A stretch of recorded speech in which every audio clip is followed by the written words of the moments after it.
जानेंगे, हम हक से जानेंगे। आरटीआई जब से लागू हुआ है, आरटीआई का नारा। नमस्कार, जानने का हक में आपका स्वागत है। मैं हूं अशोक श्रीवास्तव। जानने का हक के सिलसिले को आज हम जिस शहर में लेकर आए हैं उसका परिचय देने की मुझे ज़रूरत नहीं है। इस वक्त हम माँ गंगा की गोद में हैं और मेरे पीछे जो घाट दिखाई दे रहे हैं उनको देखकर कोई भी दुनिया में ये बता सकता है कि इस वक्त हम काशी में हैं। बाबा भोलेनाथ की नगरी काशी में है। वो काशी जो दुनिया की एक ऐतिहासिक शहर के रूप में जानी जाती है, और वो काशी जो कि आज भारत में इसलिए भी जानी जाती है क्योंकि ये प्रधानमंत्री नरेंद्र मोदी का संसदीय क्षेत्र भी है। और आज हम काशी में पहुंचे हैं तो यहाँ पर जायज़ा लेंगे कि जानने का हक का जो कार्यक्रम हम यहाँ लेके पहुँचे हैं तो यहाँ पे जायज़ा लेंगे कि आरटीआई को लेकर, राइट टू इन्फॉर्मेशन को लेकर वाराणसी में और साथ साथ उत्तर प्रदेश में क्या स्थिति है। तो हम अगर बनारस की बात करें, काशी की बात करें, तो यहाँ पर एक सबसे बड़ी ख़ास बात यह है कि इसके आसपास के तमाम ज़िलों में भी अगर आप जाएंगे वहाँ पर भी आपको दिखाई देगा कि गाँव-गाँव में पंचायत स्तर से लेकर ज़िला स्तर से लेकर राज्य स्तर तक की आरटीआई यानी लगाई जा रही है। और सूचना के जो तमाम सिपाही हैं वो यहाँ पर छोटी छोटी जानकारियाँ हासिल कर रहे हैं और उस जानकारी हासिल करने से उनकी ज़िंदगी में भी बदलाव आ रहा है। हालांकि समस्याएं भी बहुत हैं, इसी सब पर हम बात करेंगे। हमारे साथ काशी के और आसपास के तमाम ज़िलों के कई आरटीआई एक्टिविस्ट हैं और साथ साथ हमारे साथ जो राज्य की जो 3 प्रमुख पार्टियां हैं उन तीनों प्रमुख पार्टियों के प्रतिनिधि भी हैं। मैं आपका एक एक करके परिचय कर रहा हूँ। हमारे साथ देवानंद जी हैं, देवानंद सिंह जी बीजेपी से जुड़े हुए हैं। हमारे साथ सूबेदार सिंह जी हैं, सूबेदार सिंह जी समाजवादी पार्टी से हैं। हमारे साथ कमलाकर त्रिपाठी जी हैं, कमलाकर त्रिपाठी जी कांग्रेस से। और जैसे मैंने बताया कि हमारे पास साथ इसके अलावा आरटीआई एक्टिविस्ट भी हैं जो कि यहाँ पर लगातार आरटीआई को लेकर काम करते रहते हैं। मैं यहाँ पर जो आरटीआई एक्टिविस्ट हैं उनके साथ शुरुआत करता हूँ। जयशंकर जी, आप काफ़ी आरटीआई लगाते रहते हैं। ओवरऑल अगर मैं बात करूँ तो आपको कैसा लगता है कि क्या आरटीआई के प्रचार प्रसार के लिए आरटीआई को एक टूल के रूप में लोग इस्तेमाल कर रहे हैं, जानकारियाँ हासिल कर रहे हैं, कुछ बदलाव आ रहा है आपको लगता है? आरटीआई का तो अभी है क्रेज़। जैसे गांव में हमने सूचना के अधिकार का प्रयोग किया ग्राम प्रधान से, तो जिस उद्देश्य के लिए पूरा करते हैं तुरंत आकर संपर्क करता है। आप इस नाली, इस खड़ंजे, इस चक्रोट के लिए आपने किया है, मैं कर देता हूं, तो वो काम हो जाता है। ये तो अभी शुरू, मतलब अभी चल रहा है, शुरू से ही अभी ये चल रहा है प्रक्रिया। लेकिन जब हम इससे आगे बढ़ते हैं, बड़े व्यापक चीज़ों की, जो बहुत बड़ा भ्रष्टाचार है बड़े पैमाने पर, जिससे बहुत मास प्रभावित हो रहा है, उसमें अभी दिक्कत है, उसमें दिक्कत है। जैसे आपने इतनी आरटीआई लगाया, आप मुझे कोई आरटीआई एक उदाहरण देकर बताएं आपको लगे कि जो आपको लगा कि इससे लोगों की ज़िंदगी में परिवर्तन आया और यहाँ पर गाँव देहात में लोग उसका इस्तेमाल कर रहे हैं। देखिए, एक छोटा सा आरटीआई इसी गंगा के किनारे एक गांव है यहाँ पर, चंदौली ज़िले में, इस पर बनारस है और उस पर चंदौली ज़िले का है छोटा सा गांव। वहाँ पर 2004 में एक विद्यालय बना था और 2009-10 में जब आरटीआई फाइल किया गया तो विद्यालय था ही नहीं। जब आरटीआई फाइल की गई दिसंबर में तो जनवरी में विद्यालय बनाकर दे दिया गया कमरा, एक बड़ा सा कमरा बना। तो ये मानते हैं कि आरटीआई के प्रयोग से उस विद्यालय का जो भवन बना उसमें तमाम बच्चे पढ़ने लगे, विद्यालय भवन नहीं था। यानी प्रभाव पड़ रहा है, असर आ रहा है। वल्लभ जी, आप बताइए आपके एक्सपीरियंस कुल मिलाकर क्या है आरटीआई को लेकर? देखिए अशोक जी, 10 साल में जितनी हम लोगों ने उम्मीद लगा रखी थी उतना तो नहीं, लेकिन काफ़ी हद तक चेतना आई है। हम लोग जो देख रहे हैं उसमें यह है कि ग्राम सभा का स्तर अभी भी जो है बहुत ज़्यादा दिक्कत है। जहाँ पे ग्राम सभा का आता है वहाँ पे एक रिएक्टिव भाव आ जाता है कि लोग, जो एक तो लगाने वाला भी जो सोचता है वो भी, और जिसके यहाँ लगा रहे हैं वो भी सोचता है कि हमारे खिलाफ है।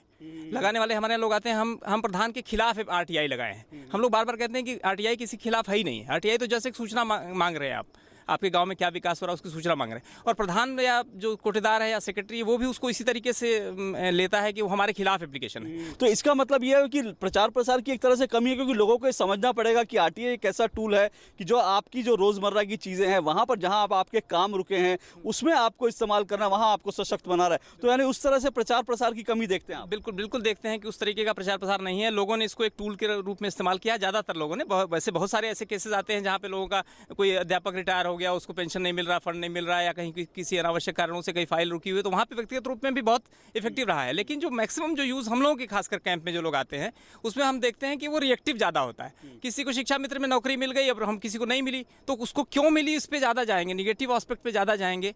उसकी नौकरी जब तक न चली जाए, और चाहेंगे कि आरटीआई से ही सब कुछ हो जाए। सूचनाएं मिल गई, फिर हम उसका क्या करें? अगर भ्रष्टाचार हमने पता कर लिया कि क्या है, तो उसको हम कैसे फिर आगे किस मशीनरी के पास जाएं जिससे कि वो पता लगे कि ये अगर भ्रष्टाचार आया, उजागर हुआ है, तो उसको हम इसमें हम कर क्या सकते हैं, उसको कैसे हम आगे खत्म करें। कमलाकर जी, अभी वल्लभ जी ने बताया कि भाई आप आरटीआई से सूचना तो ले लेते हैं, उसके बाद आगे क्या?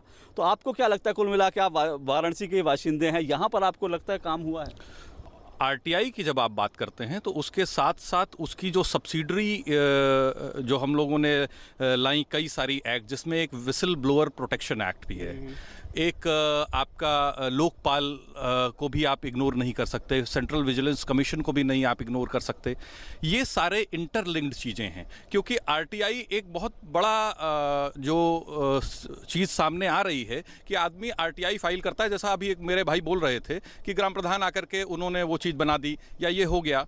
Basically RTI is right to information. आप इंफॉर्मेशन कलेक्ट करते हो, जो आदमी गलत कर रहा है वो अगर कमज़ोर है तो वो तो डर करके उस चीज़ को मैनिपुलेट करके और वो कर दे रहा है। लेकिन आज देश भर में जो आरटीआई एक्टिविस्ट की हत्याएं हो रही हैं और तमाम असॉल्ट्स हो रहे हैं, एक माने गवर्नमेंट की एजेंसी के मुताबिक अब तक लगभग 50 से ऊपर आरटीआई एक्टिविस्ट जो है वो मर्डर किए जा चुके हैं। और उसकी उत्तर प्रदेश में भी उनकी तादाद अच्छी खासी अच्छी है। हाईएस्ट तो महाराष्ट्र है, पर अच्छी खासी तादाद है। आपने विसल ब्लोअर प्रोटेक्शन को इतना डाइल्यूट कर दिया कि अगर आपने इंफॉर्मेशन आपको कहीं और से मिली और आप उस पे अगर फर्दर कंप्लेंट कर रहे हो तो भी वो, अगर आपने आरटीआई से नहीं ली है तो आपके खिलाफ ऑफिशियल सीक्रेसी एक्ट में प्रोसीडिंग हो जाती है, आपको मुलजिम बना दिया जाता है।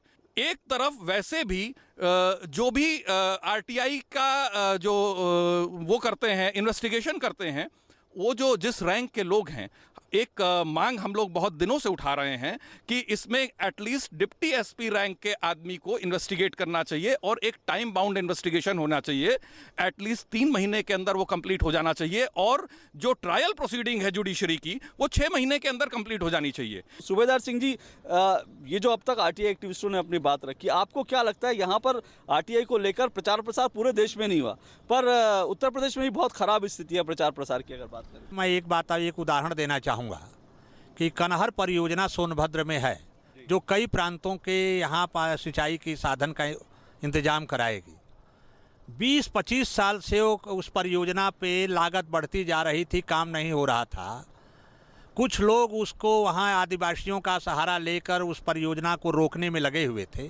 उत्तर प्रदेश सरकार के सिंचाई मंत्री माननीय श्री शिवपाल यादव जी और अखिलेश यादव जी के नेतृत्व में कनहर परियोजना पे सारा काम शुरू हो गया है।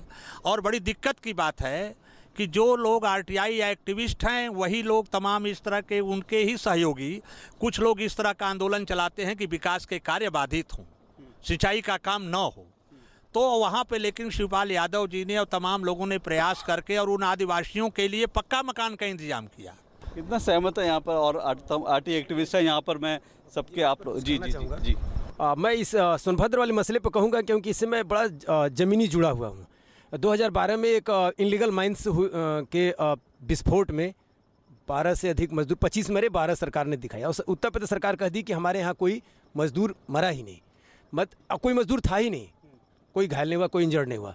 जब आरटीआई लगाकर निकाला गया तो मध्य प्रदेश सरकार ने उनको 1-1 लाख रुपए दी थी कि 12 मरे थे वहाँ पर, बाद में स्वीकार किए। राज्य सरकार अवैध खनन को आरटीआई द्वारा बोल रही कि हमारे यहाँ अवैध खनन नहीं हुआ, उत्तर प्रदेश सरकार कहती है। और अभी जस्ट रिसेंटली 1 महीने हुआ, अवैध खनन में फिर 8 लोग इंजर्ड हुए, पूरे उनकी बॉडी चिथड़े मच गई। नर्मदा आंदोलन से हम लोग काफ़ी जुड़े रहे। वहाँ का जो विस्थापन है सही मामले में एकदम नहीं हो रहा है सोनभद्र में, जो कनहर परियोजना की है। और उस पर हर 2 महीने पर जिलाधिकारी और एसपी बदल रहे हैं। जिलाधिकारी आता है, स्टिक करता है कि नहीं सही विस्थापन का मसला उठे, तब तक से उसका ट्रांसफ़र कर दिया जा रहा है। हम लोग सरकार को ये कहना चाह रहे हैं कि आप विकास करो, लेकिन विस्थापन भी सही मामले में हो। सुधाकर सिंह जी जी जी जी एक बात मैं कहना चाहूँगा, जैसे अभी भाई साहब कह रहे थे कि ये आरटीआई एक्टिविस्ट रोक रहे हैं विकास कार्यों को, फिर से मैं कहूँगा कि आरटीआई राइट टू इन्फॉर्मेशन है। किसी आदमी को अगर किसी परियोजना की जानकारी देने से आपका विकास कार्य बाधित कैसे हो सकता है? मतलब कि उसमें कहीं कोई हिडन एजेंडा है जो आप प्रोटेक्ट करने की कोशिश कर रहे हो। सूबेदार सिंह जी, देश भर में इस तरह का एक सर्वे हुआ था, तो इस तरह की जो फेक आरटीआई लगाई जाती है, जो परेशान करने के लिए, उनकी संख्या सिर्फ 1% निकली थी। तो ऐसे कुछ लोग हैं जो आरटीआई का मिसयूज कर रहे हैं, इसमें कोई दो राय नहीं, लेकिन जो आरटीआई का बड़ा काम हो रहा है उसको हमें देखना चाहिए। देवानंद जी कुछ कहना चाह रहे हैं? मैं एक टिप्पणी से अपनी बात शुरू करना चाहता हूं, और वो मेरी टिप्पणी नहीं है, सुप्रीम कोर्ट के रिटायर्ड जो चीफ जस्टिस थे एसएच कपाड़िया साहब ने भी टिप्पणी की थी आरटीआई पे, और उन्होंने कहा था कि ये बहुत अच्छी चीज़ है देश के विकास के लिए, और कहीं जो भ्रष्टाचार ट्रांसपेरेंसी में जो योगदान आरटीआई कर रहा है उसका कोई जवाब नहीं है। लेकिन उन्होंने ये भी टिप्पणी की ये यूजलेस सवाल जिस तरह पूछे जा रहे हैं पूरे देश में, और आपको जान के ताज्जुब होगा कि लगभग 5 लाख कर्मचारी हिंदुस्तान में सरकारी कार्यालयों में केवल इस काम में उलझे हैं कि आरटीआई की सूचना दे रहे हैं। मैं ये कहता हूँ कि मेरा ये मानना व्यक्तिगत रूप से है, कहीं ना कहीं इसकी एक आप सबको भी मांग करनी चाहिए कि एक स्क्रीनिंग का एक स्टेटस बनाना चाहिए, एक पैनल बनाना चाहिए कि जो स्क्रीन करे उसके पीछे क्या इंटेंशन है, क्या मोटिव है। आप जानते हैं कि पूरा का पूरा ऑर्गेनाइज हमारे बहुत अच्छे आरटीआई एक्टिविस्ट को अगर छोड़ दिया जाए, बहुत अच्छे लोग काम में लगे हैं, लेकिन ऑर्गेनाइज रूप से कुछ लोग दिल्ली, मुंबई या देश के हर अन्य शहरों में भी इस तरह का एक धंधा चला रहे हैं।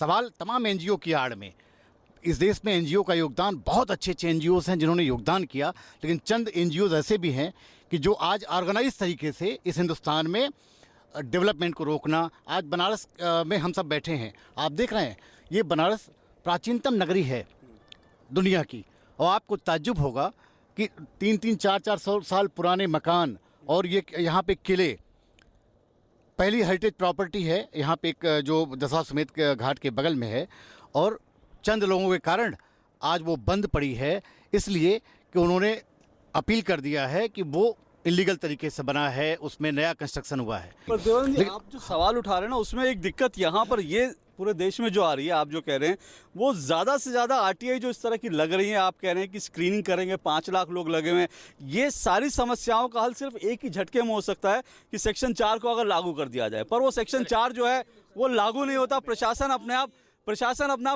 तो सेक्शन 4 के, अगर मैं बनारस शहर की बात करूं, आप लोगों के एक्सपीरियंस क्या है? क्या आपको लगता है सेक्शन 4 को लेकर के मैं सेक्शन 4 को लेकर के आपको लगता है कि खुद से लोग सूचनाएं डाल रहे हैं यहाँ पे, जिला प्रशासन या फिर अन्य जो तमाम सामने जस्ट रिसेंटली वो सामने आप देख रहे हैं कटेसर गांव है, यहाँ पर 4 बीघे जमीन ग्राम पंचायत की थी, उस पर तमाम माफिया लोग बिल्डिंग बनाने के लिए लग गए। चंदौली में एक जिलाधिकारी आए, रिक्जान सैंपल, आरटीआई लगाई गई कि इस ज़मीन का क्या है, मांगा गया ग्राम पंचायत से, तो उनके तक गया मसला। उन्होंने कहा कि क्या जानकारी आप लेकर क्या करना चाहते हैं? हम लोग बोले जानकारी लेना चाहते हैं कि कितना ये बीघे ज़मीन है ग्राम पंचायत की, जीएस की। बोले उद्देश्य इसके पीछे क्या है? उद्देश्य हम लोगों का स्पष्ट था कि इसको सेव किया जाए, ग्राम पंचायत के काम के लिए इस्तेमाल हो। कुछ लोग इस पर कब्जा करना चाहते हैं। अब जो धारा 4 की बात है, उन्होंने लिखवा दिया, ग्राम पंचायत में पहुँच बोर्ड लगवा दिया तुरंत। अब हम लोग बोर्ड से ले लिए, फिर दोबारा हमने आरटीआई के लिए अपील ही नहीं की, हमने जानकारी ले लिया। अब जो तमाम आरटीआई एक्टिविस्ट हैं, मैं आपसे पूछता हूं कि क्या आपको जो अलग अलग सरकारी महकमों में जाते हैं, आपको वहां पर क्या इस तरह के बोर्ड दिखाई देते हैं, कोई सूचनाएं या उनकी वेबसाइट्स वगैरह आपको दिखाई देती हैं, अपडेट जिसमें आपको जानकारी सब मिल पाए? वाराणसी विकास प्राधिकरण में आप चले जाइए, जन सूचना अधिकारी का कोई बोर्ड नहीं है, और जन सूचना अधिकारी आप पूछते रह जाइए कौन है, आपको पता नहीं चलेगा। वाराणसी विकास प्राधिकरण को अलग कर दीजिए, नगर निगम पे आइए।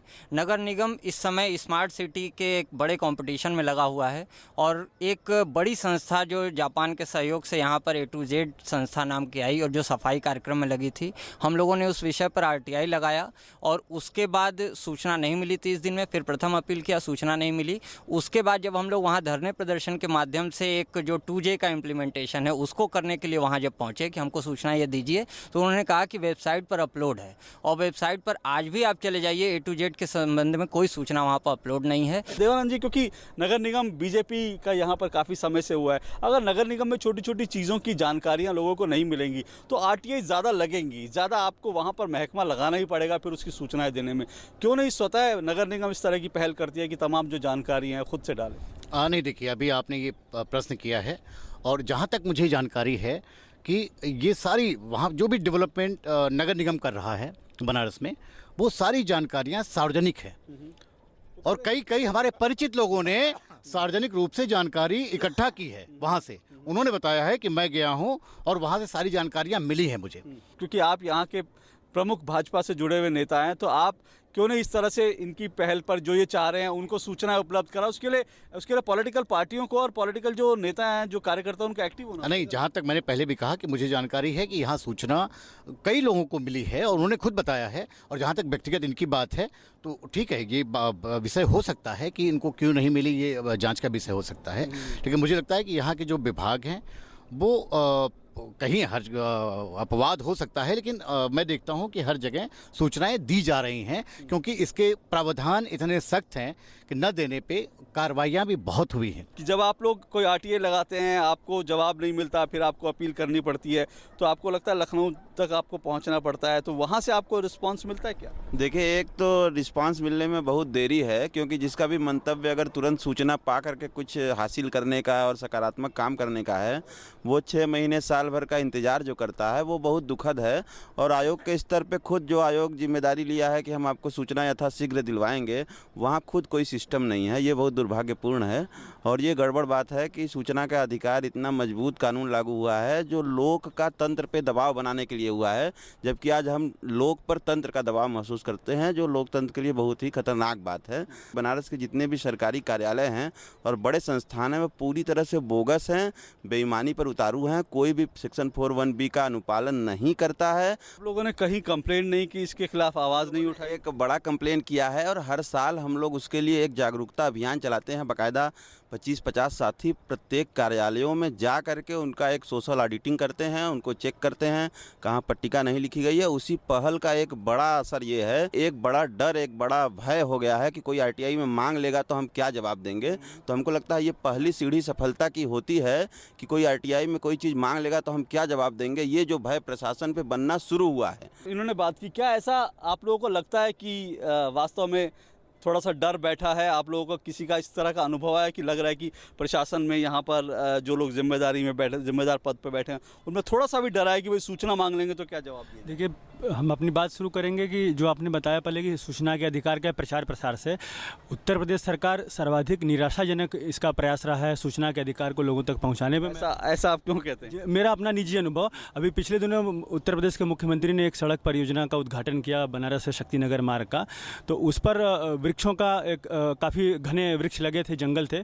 तो हम लोगों ने मांग किया कि इस एक अगर बाईपास बना दिया जाए तो वो वृक्ष नहीं काटे जाएंगे। तो हम लोगों ने सूचना के अधिकार पर निकाला कि क्या यहाँ पर बाईपास बनाया जा सकता है कि नहीं। वह बाईपास प्रस्तावित था, जो सड़क राजमार्ग बन रहा था, उत्तर प्रदेश सरकार बना रही थी, उसमें वो बाईपास प्रस्तावित था। लेकिन बीच में अधिकारियों के मिली भगत से उस परियोजना को बदल दिया गया और उस सड़क से ही ले जाया गया। फिर हम लोगों ने ग्रीन ट्रिब्यूनल ऑफ इंडिया में, वन विभाग में, और वन विभाग के जो सचिव थे उत्तर प्रदेश सरकार के, उनके यहाँ आरटीआई लगाया कि क्या इन वृक्षों के कटान का भरपाई करेगी उत्तर प्रदेश सरकार। हमारे 2 एप्लीकेशन के बाद भी अब वो अपील के स्तर पर है और हम लोगों को सूचना नहीं दी गई। और उसके बाद जो ठेकेदार बड़ा कॉन्ट्रैक्टर काम लिया था, उसके लोग जो सूचना अधिकार में लोग आरटीआई लगा रहे थे, उन लोगों से संपर्क किए, उस इलाके के तमाम ग्राम प्रधानों से फर्जी तरीके से अपना अनुमति प्रमाण पत्र लेकर के अपनी कागजी खानापूर्ति करके वह उस पेड़ों को कटान का प्रारंभ उन्होंने कर दिया। छोटा सा ब्रेक यहाँ पे लेते हैं। ब्रेक के बाद में जो पॉलिटिकल पार्टी हैं उनसे जानने की कोशिश करूंगा कि आखिर ये उत्साह बना रहे, ज़्यादा से ज़्यादा लोग आरटीआई का सही इस्तेमाल करें, इसके लिए एक राजनीतिक पार्टियों की तरफ से जो है वो जो कैंपेन जो है वो क्यों नहीं चलाया जाता, इस पर बात करेंगे इस ब्रेक के बाद। सुर्खियों की भीड़ में अहम खबरें, असल मुद्दे जो डालते हैं आपकी जिंदगी पर असर, दिन भर की हर बड़ी खबर का बेबाक विश्लेषण, सच, सटीक, संपूर्ण।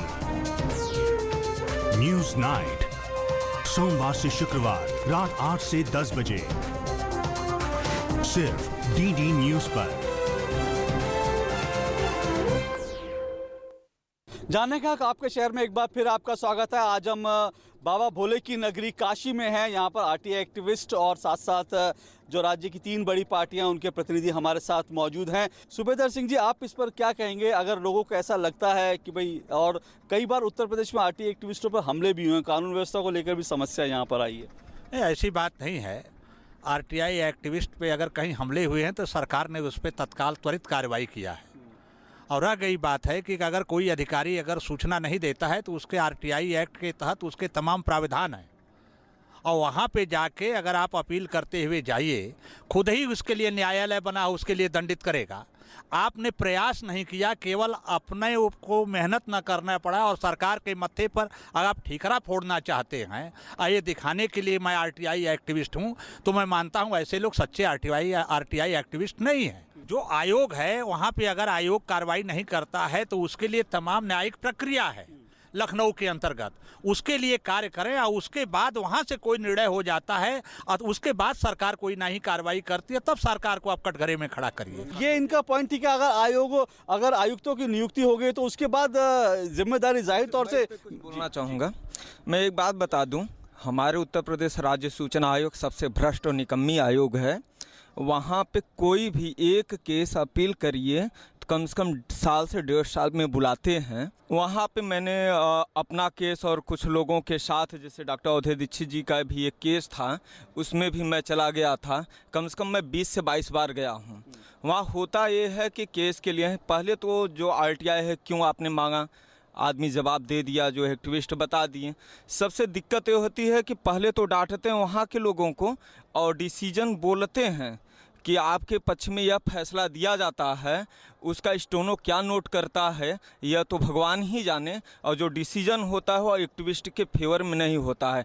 और सबसे बड़ी गंदी स्थिति वहाँ पे है, डिसीजन जब सामने आता है तो उस डिसीजन को लेने के लिए भी वहाँ 100 रुपये पर डिसीजन आप दीजिए, तब आपको वह डिसीजन मिलता है, और तत्काल डिसीजन आपको कभी नहीं मिलता है। ये जो समस्या, इस पर हम जरूर जो राज्य के तमाम सूचना आयुक्त हैं उनसे जरूर इस सवाल को पूछेंगे, लेकिन इस बारे में मैं इस पर कमेंट ये करूँगा। सूबेदार जी ने कहा था कि जो पॉलिटिकल पावर, विल पावर है हमारा, इस एक्ट को चलाने के लिए काफ़ी हम ज़्यादा सजग रहते हैं। किसी भी सिक्के के 2 पहलू होते हैं, डार्क साइड और लाइट साइड। तो उसी पहलू में हमने अनेक ऐसे घोटालों का पर्दाफाश हमने करवाया आरटीआई, जिससे पता चलता है कि अनेक घोटाले सामने आए। और रही बात पेंडेंसी की, तो हमारे पास काफ़ी इतने ज़्यादा केस पेंडिंग है राज्य सूचना आयोग में, केंद्रीय सूचना आयोग में। इतने ज़्यादा पेंडेंसी बढ़ गई है कि वहाँ पर ना तो फिर पेंडेंसी ज़्यादा है और आयुक्त भी वहाँ समकक्ष नहीं है कि 10 सीट वहाँ पे है तो 10 सीट को वहाँ फुलफिल होना चाहिए। 10 में से केवल 5 लोग ऐसे हैं जो वहाँ पर वर्क करते हैं, 5 की भी पेंडेंसी खाली है, और 5 लोग ऐसे लोग चुन कर वहाँ भेजे जाते हैं जो कहीं ना कहीं पॉलिटिकल अप्रोच रखते हैं, उनको भेजा जाता है। तो ये सब एक कमियाँ हैं,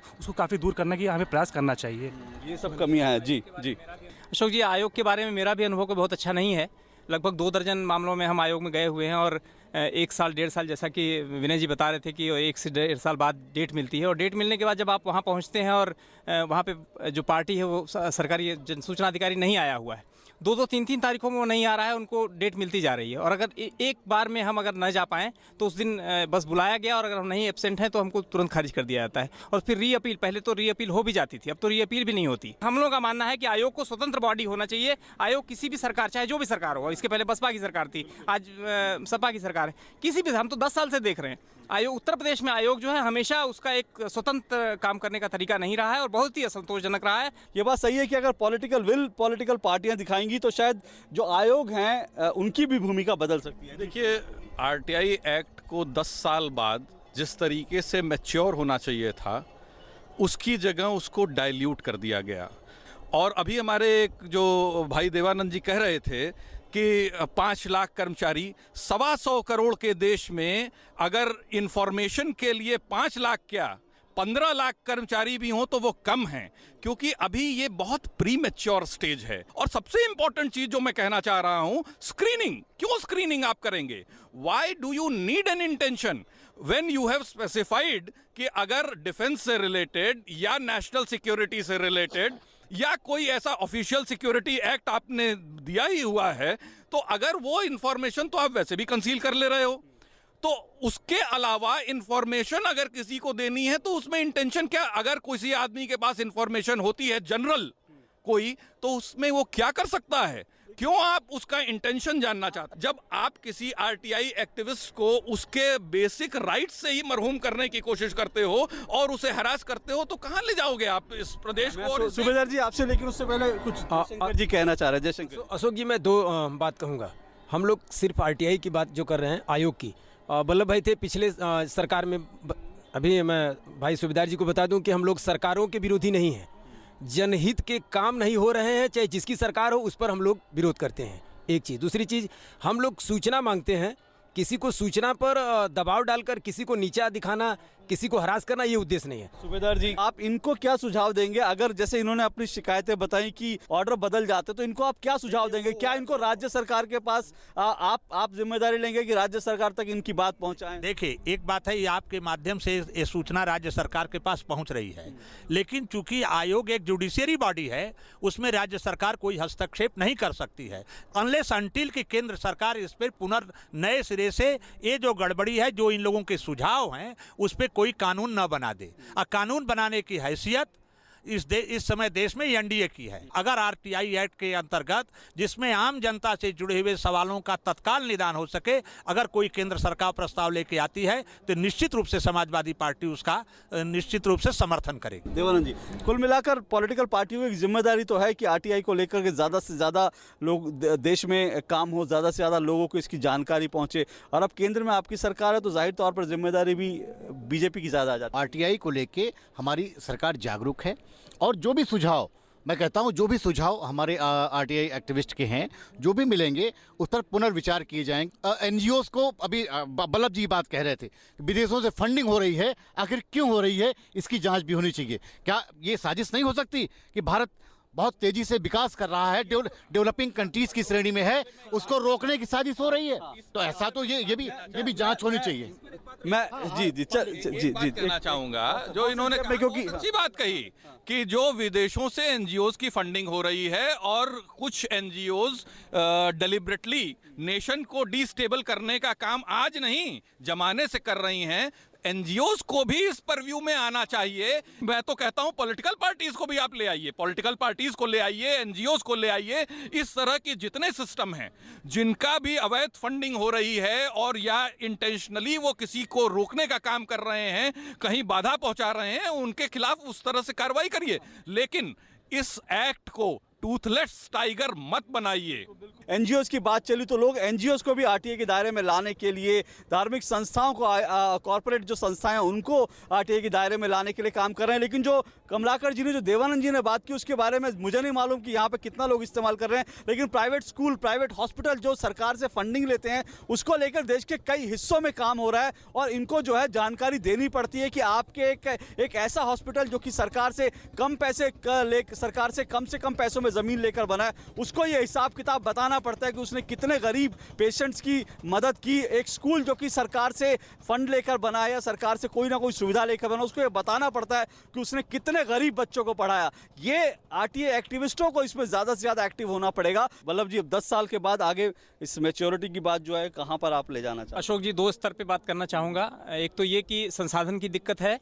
ऐसा हम लोगों को आयुक्तों से पता लगा है कि हम लोगों को यहाँ पे जो डिजिटलाइजेशन करने के लिए संसाधन नहीं मिल पाते हैं प्रशासनिक सुधार विभाग से। तो उत्तर प्रदेश के आयोग को थोड़ा सा और मॉडर्न बनना पड़ेगा, थोड़ा और डिजिटल बनना पड़ेगा, ताकि लोग एक्सेस कर सकें कि हमारे एप्लीकेशन का स्टेटस क्या है, हमारा ऑर्डर क्या हुआ। सेम डे ऑनलाइन डिसीजंस आ जाएँ तो थोड़ा सा ज़्यादा ठीक होगा। इस मामले में सेंट्रल का जो आयोग है वो ज़्यादा ठीक है। जिनको भी आयकर की किसी भी तरीके की छूट प्राप्त हो रही है, वो राजनीतिक संस्थाएँ होंगी, सामाजिक संस्थाएँ होंगी, धार्मिक संस्थाएँ होंगी, औद्योगिक घराने होंगे, या मीडिया हाउसेज होंगे, सबको, जिनको भी टैक्स या किसी भी तरीके की सरकारी सुविधा मिल रही है, क्योंकि सारी सरकार की सुविधाएं जो है आम जनता के पैसे से दी जाती हैं, तो ऐसे सबको जो है आरटीआई के दायरे में निश्चित रूप से लाना ही होगा, और इसकी बहस अब देश में चलने की जरूरत है। बिल्कुल ये बहस चलने की जरूरत है। एक नए पड़ाव पर, एक नए आगे बढ़कर, एक नया कदम आगे बढ़ाते हुए एक नई ऊंचाई पे पहुंचना पड़ेगा। बनारस शहर से फिलहाल आज बस इतना ही। आप तमाम लोग यहाँ पर आरटीआई एक्टिविस्ट आए और पॉलिटिकल पार्टी के नुमाइंदे, आपका बहुत बहुत शुक्रिया। आज फिलहाल काशी से इतना ही। नमस्कार।